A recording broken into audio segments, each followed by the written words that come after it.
الله الرحمن الرحيم والله فضل بعضكم على بعض في الرزق فما الذين فضلوا براد رزقهم على ما ملكت أيمانهم فهم فيه سواء أفبنعمة الله يجحدون والله جعل لكم من أنفسكم أزواجا وجعل لكم من أزواجكم بنين وحفدة ورزقكم من الطيبات أفبالباطل يؤمنون وبنعمة الله هم يكفرون ويعبدون من دون الله ما لا يملك لهم رزقا من السماوات والأرض شيئا ولا يستطيعون فلا تضربوا لله الأمثال إن الله يعلم وأنتم لا تعلمون ضرب الله مثلا عبدا مملوكا لا يقدر على شيء ومن رزقناه منا رزقا حسنا فهو ينفق منه سرا وجهرا هل يستوون الحمد لله بل أكثرهم لا يعلمون وضرب الله مثلا الرجلين أحدهما أبكم لا يقدر على شيء وهو كل على مولاه أينما يوجهه لا يأتي بخير هل يستوي هو ومن يأمر بالعدل وهو على صراط مستقيم صدق اللہ خالقنا العظیم۔ سورہ نحل کا درس جاری ہے۔ اللہ تعالیٰ نے اپنی قدرت کے دلائل بیان فرمائے۔ اس میں سب سے زیادہ قرآن شریف کی صورتوں میں اور میں بھی اللہ کی قدرت کے دلائل ہیں، لیکن اس میں سب سے زیادہ اللہ تعالیٰ کی توحید اور قدرت اور نعمتوں کا بیان ہے۔ یہاں اللہ تعالیٰ نے اس رکوع مبارک میں انسان کے اندر جو خود اپنے اندر بعض چیزیں پائی جاتی ہیں ان نعمتوں کو بیان فرمایا ہے۔ اللہ کی قدرت ہے، تمہارے بعض کو بعض پر فضیلت دے دی، رزق کے اندر بعضوں کو غنی بنا دیا، بعضوں کو فقیر بنا دیا، ایک مالک ہے، ایک مملوک ہے، ایک آقا ہے، ایک غلام ہے۔ فَمَا الَّذِينَ فُضِّلُوا بِرَادِّ رِزْقِهِمْ عَلَى مَا مَلَكَتْ أَيْمَانُهُمْ، شرک کی تردید فرماتے ہوئے اللہ تعالیٰ نے فرمایا نہیں ہیں وہ لوگ جن کو فضیلت دی گئی ہے، یعنی موالی جو تمہارے آقا ہیں، اپنی روزی کو اپنے غلاموں کے اوپر رد کرنے والے نہیں ہیں۔ لیس بجاعلی ما رزقناہم من الاموال وغیرہا، جو ہم نے ان کو مال اور دیا ہے وہ ان کے درمیان میں شرکت کریں، ان کے اور غلاموں کے درمیان میں ان کو اپنا شریک بنا رہے ہیں۔ کیسے اللہ تعالیٰ خالق ہے، مالک ہے، تم تو مجازی طور پر ان کی روزی کے مالک ہو، تم ان کو اپنے ساتھ شریک نہیں ٹھہراتے۔ اللہ کی مخلوق جو اللہ نے پیدا کی ہے کیسے اپنے خالق کے ساتھ ان کو شریک ٹھہرا رہا ہو۔ شرک کی تردید ہے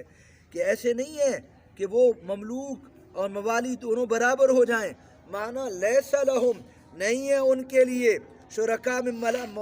ممالکہم فی اموالہم کیف یجعلون بعد ممالک اللہ شرکاء، کیسے اللہ کے جو مملوک ہیں ان کو اللہ کے ساتھ تم شریک ٹھہرا۔ توحید کے ساتھ شرک کی تردید ہے۔ افبنعمت اللہ یجحدون، کیا اللہ کی نعمت کا انکار کر رہے ہیں؟ واللہ جعل لکم من انفسکم ازواجا، اللہ کی قدرت کے اور دلائل دیکھو، اللہ تعالیٰ نے تمہارے نفسوں سے جوڑے بنا دیے۔ فخلق حواء، پہلے آدم علیہ السلام کی بائیں پسلی سے اللہ تعالیٰ نے حواء علیہ السلام کو پیدا فرمایا اور باقی تمام لوگوں کو مردوں اور عورتوں کے نطفے سے بنایا۔ یہ اللہ کی بہت بڑی نعمت ہے، سبحان اللہ۔ بیوی جو ہے یہ اللہ تعالیٰ کی طرف سے بہت بڑی نعمت ہے۔ اللہ نے اپنی نعمتوں میں بیان فرمایا وَمِنْ آیَاتِهِ أَنْ جَعَلَ لَكُم مِّنْ أَنفُسِكُمْ أَزْوَاجًا لِتَسْكُنُوا إِلَيْهَا، سکون کا ذریعہ ہے۔ وَجَعَلَ بَيْنَكُمْ مَوَدَّةً وَرَحْمَةً، آپس میں محبت اور رحمت پیدا فرما دی۔ یہ بھی اللہ کی قدرت کی دلیل ہے۔ اور دیکھو اللہ نے تمہاری بیویوں سے بیٹے بنا دیے، تمہارے بیٹوں کے بیٹے اولاد کی اولاد بنا دیے، پوتے بنا دیے، اولاد الاولاد۔ ابن عباس کی روایت میں اس کی تفسیر فرمائی گئی، ابن مسعود سے بھی اسی طرح۔ ابن عباس فرماتے ہیں بنو امرأت الرجل، آدمی کی بیوی کے جو بیٹے ہیں وہ بھی ہیں اور اپنے پوتے بھی ہیں، اپنے نواسے بھی ہیں، اولاد کی اولاد۔ ورزقکم من الطیبات، اللہ نے تمہیں پاکیزہ چیزوں سے روزی عطا فرمائی، قسم و قسم کے پھل، غلہ جات حیوان، یہ پیچھے جن کا ذکر ہوا، افبالباطل یؤمنون، کیا ان بتوں کے اوپر ایمان رکھتے ہیں، وبنعمت اللہ ہم یکفرون، اللہ کی نعمت کا انکار کرتے ہیں، ویعبدون من دون اللہ،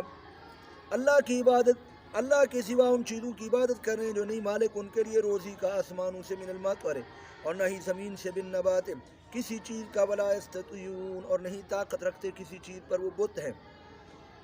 فلا تضربوا للہ الامثال، اللہ کے لیے مثالیں مت بیان کرو، اللہ کے لیے شریک نہ بناؤ جو ان کو شریک ٹھہراتے ہو، اللہ کی مثل، لیس کمثلہ شیء، اللہ کی مثل بنا لیتے ہو، اور اللہ کے لیے مثالیں بھی نہ بیان کرو جو مخلوق کے لیے بیان کرتے ہو، کہ کسی کو ملنا ہو تو وہ بڑے واسطے تلاش کرنے پڑتے ہیں، لیکن اللہ تعالیٰ براہ راست بندوں کی شارک کے بھی زیادہ قریب، نحن اقرب الیہ من حبل الورید، ان اللہ یعلم، اللہ کا علم محیط ہے، اس کی کوئی مثل نہیں ہے، اللہ جانتا ہے، انتم لا تعلمون، تم نہیں جانتے۔ پھر آگے شرک کی تردید کرتے ہوئے اللہ تعالیٰ نے ایک اور مثال بیان فرمائی ہے، ضرب اللہ مثلا، اللہ نے یہ مثال بیان فرمائی ہے، اللہ کے لیے تم مثالیں نہ بیان فرماؤ، لیکن اللہ اپنی توحید کی مثال بیان فرما رہے ہیں، اللہ خود